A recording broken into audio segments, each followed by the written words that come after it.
Good morning, everybody. Joe Maxey here with MAXCODumpsters. I am standing beside Sgt Meredith. She is with the Commercial Vehicle Enforcement of the Florida Highway Patrol, and we are going to be answering some of the industry's most asked questions that I think get oftentimes just the worst information available.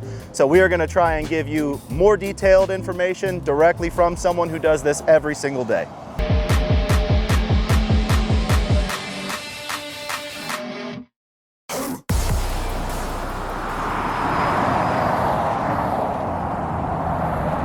Can you please tell us a little bit about your background and how you got started with the commercial vehicle enforcement? In 2005, I started my career in law enforcement with the City of Bellevue. In 2010, I went to work for the state with the Florida Department of Transportation doing commercial vehicle enforcement. In 2011, the Florida Highway Patrol merged with DOT, and I've been with the Highway Patrol ever since. I joined the training unit with commercial vehicle enforcement in 2014, and I am currently the sergeant in the training unit, and I am the public affairs officer for commercial vehicle enforcement. So first question that we get a lot, can you define the difference between interstate and intrastate travel? So interstate is going to be any time that you travel outside of the state that your business is in. If you were to reside in Florida, your business is in Florida, and you travel to Georgia, you are now in interstate commerce. If you're intrastate, you stay within the state that your business is in. You don't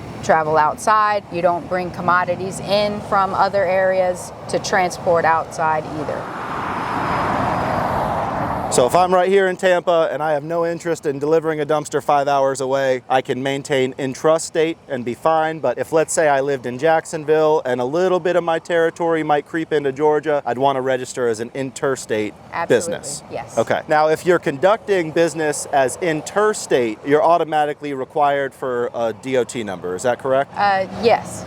Okay, no matter what, as long as you're crossing over state lines. If you are a commercial motor vehicle, 10,001 pounds or more, you are required to have the... Okay, so the only caveat would be if you're under 10,000 pounds, which is not going to make any sense for a dumpster business. So by default, we would automatically be over 10K and needing to register as interstate to go over state lines. So just for clarification, if I'm intrastate, so not interstate, I'm staying within state lines, my vehicle and combination rating is under 26,001 pounds, so 26K or less. I don't necessarily need a DOT number as long as I'm not transporting hazardous materials or anything of the other variables that come with it. Yes. Okay. Is it true that Florida matches the federal rules regarding truck ratings and combination ratings? Yes, it is. Are there many differences between the federal rules and the state rules in Florida? So the state of Florida adopts regulations. If you look in Florida Statute 316.302, we adopt the regulations 382 to 386 and 390 to 397. Now, where is the line for requiring a CDL on a truck or a combination? So a single unit is anything that is over 26,001 pounds or more, or in combination, the trailer is over 10,000 pounds, you are required to have a CDL. Hey guys, just to clarify, if the combination is 26,000 pounds or less, you do not need a CDL. I see a lot of confusion around the trailer over 10K portion of the CDL requirement. Is it true that a truck rated at or up to 26,000 pounds can tow a trailer of 10,000 pounds or less without a CDL? Yes, as long as the power unit is not over 26,000 pounds and the trailer is under 10, they do not require a CDL. So if someone has a truck rated at 26,000 pounds, towing a trailer rated at 10,000 pounds, does their actual weight have to be 26,000 pounds or less to drive without a CDL? Yes, the CDL requirements are based on the actual weight as well as the rating. If someone is operating under CDL without a DOT number, does a traffic stop look like any other civilian traffic stop, or is there anything that those people would have to follow to stay safe and compliant? If it is in commerce and the vehicle weighs over 10,000 pounds, although they don't need DOT numbers, they are still subject to a roadside inspection. What are the things that they are expected to have on hand when they're pulled over in a traffic stop?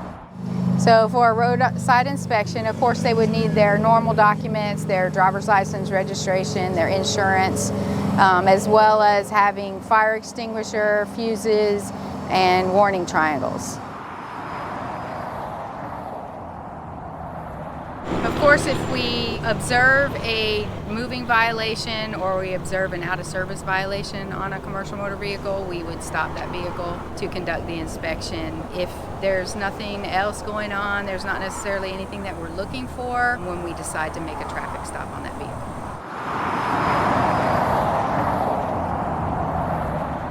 Well, what you have here is a great example of your securement. You have your cable that's holding it here. You have your two locking mechanisms here. And then in the rear, you have your two ratchet straps holding the box down on both sides of the vehicle.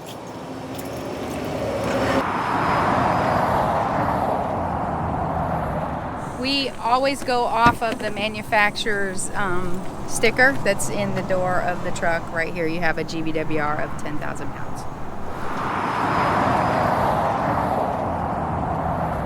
The legal overhang for the rear of the vehicle is going to be 4 feet. Anything over that you're going to be required to flag anytime, day and night. If it's nighttime, then you would have certain lighting requirements. So when we're looking at this vehicle right here, this is actually the vehicle here. This is your container. So this is the vehicle, and then this would actually be overhang from where your rear of your vehicle and your lighting is located. This is your overhang. So what piece of advice would you give a new hauler who wants to keep themselves and their company protected and operating legally? There's so many questions that can be answered when it comes to commercial vehicle safety. The best advice that I could give is for them to go to our Florida trucking manual. They will find all kinds of information and the rules on weights, taxes, and other information on commercial vehicle safety is located there. Awesome. Thank you very much, Sergeant Meredith. I do appreciate you joining me out here today. I know it is hot and you're answering all these questions that are very important to the industry. So I hope you guys got a lot of value out of it. I hope everyone can thank her in the comments for her time. And if you are coming out to the next Dumpster Runners event, she is actually going to be giving us a little more of her time doing a safety presentation for us out there as well, and going through some of the more interactive parts of her job, which is going to be really cool. Looking forward to it. November 2nd, come see us out here in Tampa. Thank you guys. Have a great day. Looking forward to it. So thank you again to Sergeant Meredith for allowing that to happen. Thank you for the FHP for allowing her to come out and answer some questions with us. It is very important that we get the right information from the right people. And even with this video, even getting the information from a direct source, you still need to double check your local rules and regulations. The state you're in, the county you're in, the city you're in, they might have extra laws, extra regulations around some of the subjects that we talked about today. So I did my best to cover federally, but also, you know, be aware that Florida is going to be a little bit different than the state that you're in potentially. So you do need to double check. I would suggest getting with your local DOT office, get with your local, so in our case, DOT has become combined with the FHP, so the Florida Highway Patrol.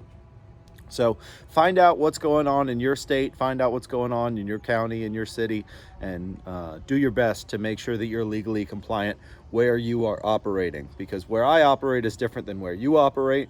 Just be aware of those little things. Thank you very much for taking the time to watch this video. I did add some resources into the description, so hopefully you can get some further information, dive into that a little bit more, and stay safe, stay compliant out there, and see you guys in November.